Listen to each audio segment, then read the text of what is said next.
En Algérie, le président du Conseil constitutionnel, Tayeb Belaïz, a démissionné. C'est un fidèle d'Abdelaziz Bouteflika. Il était donc brocardé par les manifestants. C'est pour nous le fait du jour.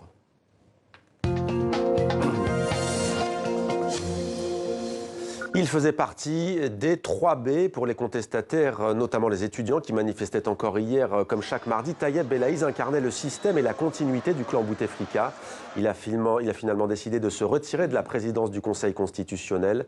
Les manifestants réclament désormais le départ des deux autres B, comme ils disent, le président par intérim Abdelkader Ben Salah et celui du Premier ministre Nourdine Bedoui. Notre éditorialiste Slimane Zeguidour nous a rejoint. Bonsoir Slimane. Bonsoir. Est-ce que vous diriez ce soir que ce départ est une concession du régime et notamment de l'armée qui semblerait tirer les ficelles du début de transition? Ce pourrait être une concession tactique et à vrai dire à peu de frais, car le président du Conseil constitutionnel, nommé par Bouteflika 2 jours avant sa démission, n'est pas un personnage populaire ni important, et donc le sacrifier ou le jeter en pâture à la rue, ce n'est pas un sacrifice énorme pour l'armée, d'autant plus que ce n'est pas un militaire. Donc pour les manifestants, ça ne change rien? Ça ne change absolument rien, mais il y a un problème qui commence à se poser après 8 semaines de manifestations parmi les manifestants qui s'expriment. C'est qu'il y a une partie qui réclame des têtes. Et dont le slogan, c'est « Vous devez partir tous ». Simplement, simplement. Ils ne donnent pas la liste de ces tous.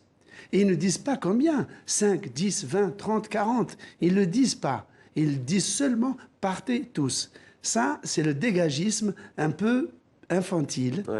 Et il y a donc d'autres qui sont beaucoup plus politiques, qui se disent que le plus important dans le cas de l'héritage politique algérien, le plus important, ce ne sont pas les individus ou les coupables, ce sont les mécanismes et les causes du système. Autrement dit, il ne faut pas, ce n'est pas en changeant les acteurs qu'on change la situation, c'est la pièce elle-même, l'intrigue, l'architecture de la pièce qu'il faut changer, c'est-à-dire le régime.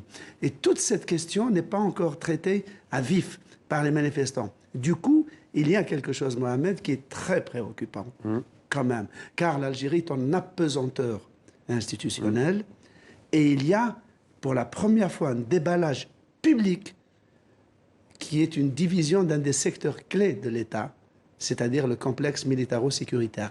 L'armée critique la police, notamment dans les excès de répression de certains manifestants.